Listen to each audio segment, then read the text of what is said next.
Hello everyone, I welcome you all to this incredible platform of Indologus. आज की इस video में हम Bhakti and Sufi movements in India topic से रिलेटेड इंपॉर्टेंट एमसीक्यूज का डिस्कशन करने वाले हैं। So let's start this topic. First question है हमारा, Kabir was the disciple of which among the following saints. Right answer हो जाएगा इस क्वेश्चन के लिए ऑप्शन नंबर बी यानी कि रामानंद। तो जो कबीर थे ही वॉज द डिसाइपल यानी कि शिष्य थे ये रामानंद के। Ramanand he preached Kabir. Important facts देख लेते हैं। Kabir is widely believed to have become one of the many disciples of the Bhakti poet Sant Swami Ramanand in Varanasi. तो Swami Ramanand he preached his disciples in Varanasi. He is known for devotional Vaishnavism with a strong bent to monist Advait philosophy की तरफ इनका झुकाव था। Teaching that God was inside every person. He believed that जो भगवान होते हैं वो हर इंसान के अंदर होते हैं and everything.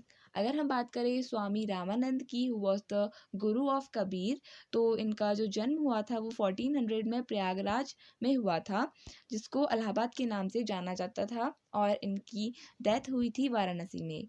अगर हम बात करें कौन से सेक्ट को बिलोंग करते थे, तो Vaishnavism was his sect. He used to pray to Lord Rama, और हम कह सकते हैं Lord Vishnu, and he belong to Hinduism sect.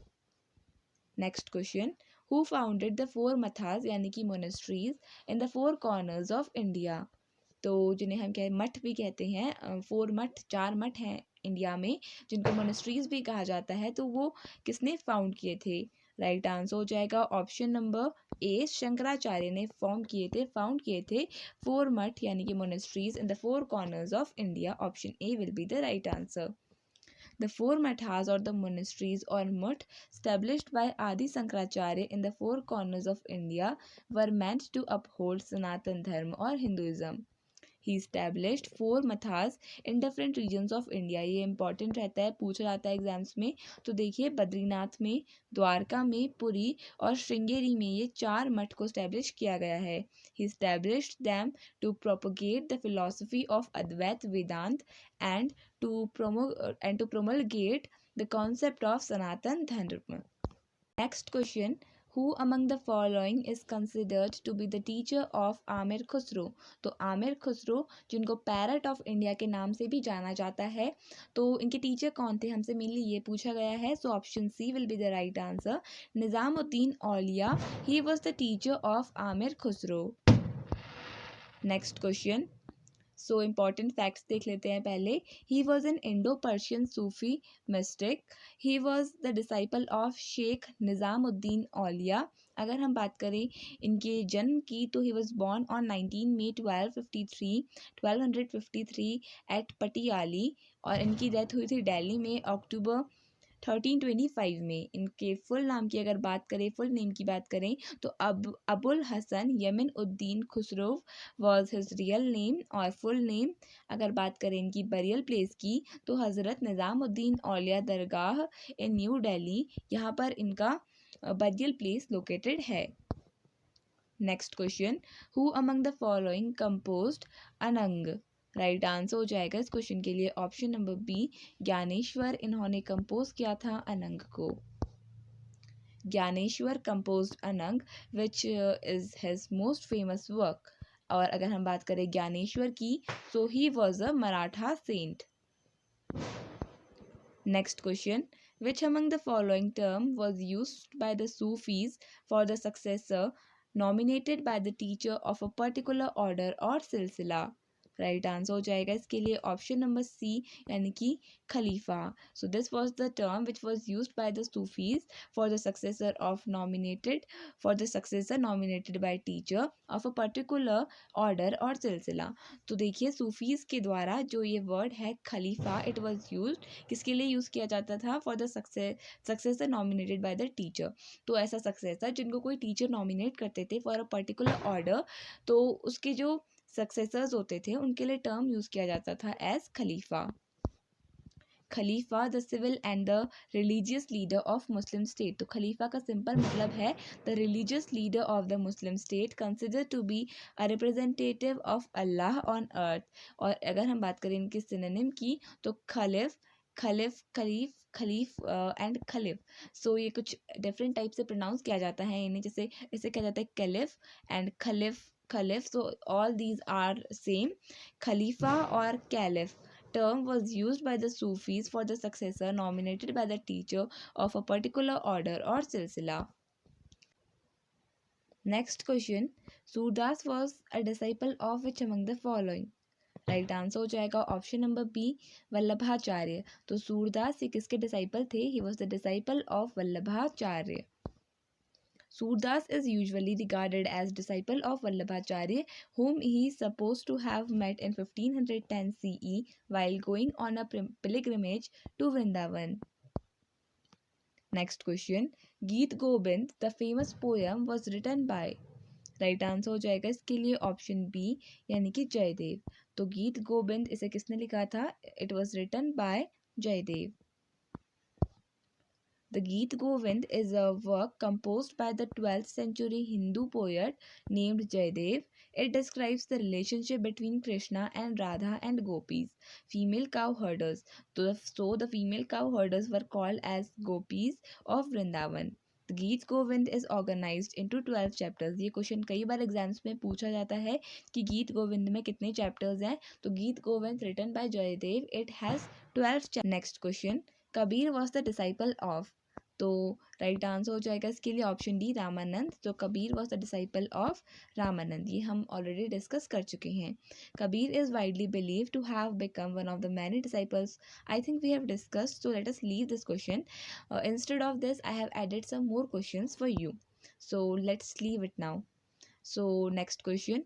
भक्ति movement was started by whom? Right answer हो जाएगा इसके लिए option number A, Alvar saints. तो अलवार के जो सेंट्स थे उन्होंने मेनली स्टार्ट किया था भक्ति मूवमेंट को। So option A will be the right answer. Bhakti movement was started from South India by Alvars and Nayanars. तो आपने याद रखना है कि Bhakti movement it was started from South India by Alvars and Nayanars.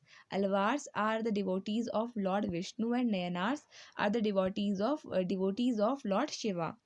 These devotees traveled to various places singing hymns in praise of their god. तो hymns मतलब होता है religious prayers को ये गाते थे in praise of their gods. आपने mainly जो याद करना है वो करना है कि अलवार्स किसके devotees थे? They were the devotees of Lord Vishnu और Nayanars were the devotees of Lord Shiva.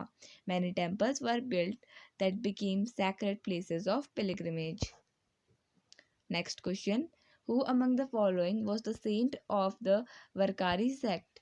Right answer हो जाएगा इसके लिए ऑप्शन नंबर ए, यानी कि Namdev. He was the saint of the Varkari sect. Varkari was a religious movement launched within the Bhakti movement. It mainly spread in the states of Maharashtra और कर्नाटका के states में फैला था. Namdev was an important follower of this Varkari sect. The Varkaris observed a strict avoidance of alcohol and tobacco and also followed a vegetarian diet. तो इनकी जो एक important विशेषता हम कह सकते हैं कि as a characteristic we can say, तो ये स्ट्रिक्ट प्रोहिबिट करते थे अल्कोहल और टोबैको को और फॉलो करते थे एक वेजिटेरियन डाइट को. Which of the following gives equal importance to gyan, karma and bhakti as a means of liberation? Right answer हो जाएगा ऑप्शन सी, यानी कि भगवत गीता.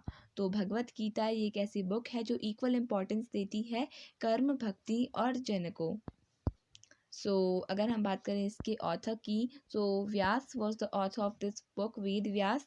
ओरिजिन लैंग्वेज जिसमें ये लिखी थी वो थी संस्कृत. इसमें 18 चैप्टर्स हैं और 700 वर्सेस हैं. Next question. Who was the Hindu saint to have as disciple both Hindu and Muslims? Right answer हो जाएगा इसके लिए ऑप्शन नंबर ए, यानी कि श्री चैतन्य. तो श्री चैतन्य एक ऐसे गुरु थे, एक ऐसे टीचर थे जिनके डिसाइपल्स हिंदू और मुस्लिम्स दोनों थे. Chaitanya Mahaprabhu was a 15th century Indian saint who is considered to be the combined avatar of Radha and Krishna by his disciples and various scriptures. Chaitanya Mahaprabhu's mode of worshipping Krishna with ascetic song and dance had a profound effect on the Vaishnavism in Bengal. अगर हम इनकी बात करें तो 18 फरवरी 1486 में इनका जन्म हुआ था at नाबा द्वीप एंड इनकी डेथ हुई थी पुरी में 14 जून 1534 को। और अगर हम बात करें इनके फुल नेम की तो इनका फुल नेम था Vishambar Mishra. So Vishambar Mishra was his full name. Next question. Who among the following was the first Bhakti saint to use Hindi for the propagation of his message? Right answer हो जाएगा option C यानी कि Ramanand.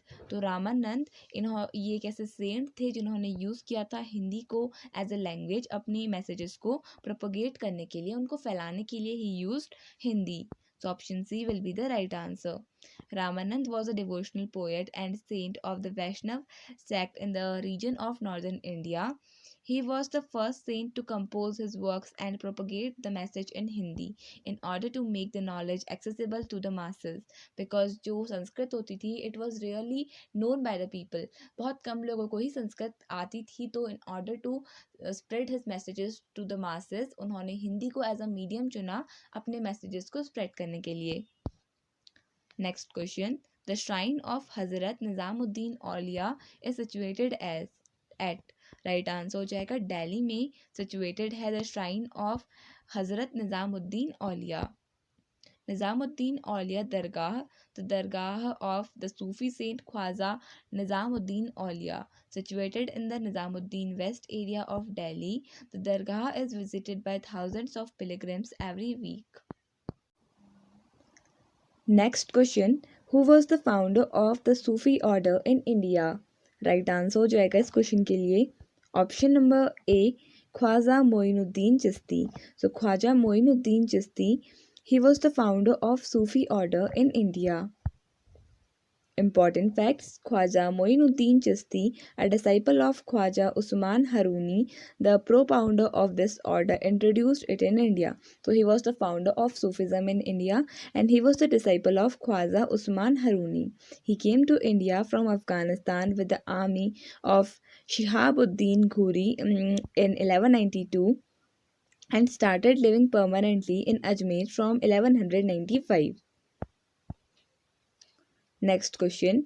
The Sufi masters held the assemblies in their khanqahs, which were also known as. Right answer हो जाएगा option D हॉस्पाइसेस। तो खानकास का other name है hospices. You have to remember this as well. So khanqahs, also known as hospices of silk, are buildings made specifically for Sufis. Sufi pilgrims congregate in khanqahs for a spiritual reason. It is located in Albania, Turkey, Iran, and North Africa. Khanqahs are also known as dargah in South Asia. तो South Asia में इन्हें दरगाह के नाम से भी जाना जाता है। Next question. Prophet Muhammad founded the faith of Islam in the, हमें यहाँ पे ब्लैंक दिया है, हमें बताना है कौन सी सेंचुरी में। राइट आंसर हो जाएगा ऑप्शन बी यानी कि option number B will be the right answer. 7th century में prophet Mohammad he founded the faith of Islam in the 7th century. Important facts. Prophet Muhammad founded the faith of Islam in the 7th century. Prophet Muhammad was born around 570 CE in the city of Mecca. ये भी आपने याद रखना है, located on the Arabian Peninsula. In 622 CE, the Prophet Muhammad completes his Hijrah or flight from Mecca to Medina to escape persecution. तो friends ये आपका homework question है, आपको इसका आंसर कमेंट सेक्शन में बताना है। आपका होमवर्क क्वेश्चन है the shrine of Hazrat Nizamuddin Auliya is situated at which place. तो इसका आंसर आपको कमेंट सेक्शन में बताना है। तो फ्रेंड्स इसी के साथ हमारी ये वीडियो कंप्लीट हुई। आई होप आपको ये वीडियो पसंद आई होगी। अगर आपको ये वीडियो पसंद आई तो वीडियो को लाइक कर दीजिएगा और चैनल को सब्सक्राइब कर दीजिएगा। अगर आपको कंटेंट हिंदी मीडियम में चाहिए then you can join our channel of Indo Pathshala. For PDF you can join our Telegram channel of Indologus. You can get the link either in the description box और in the comment section. I hope आपको video पसंद आई होगी। Thank you so much for watching this video and I wish all the best for your exams.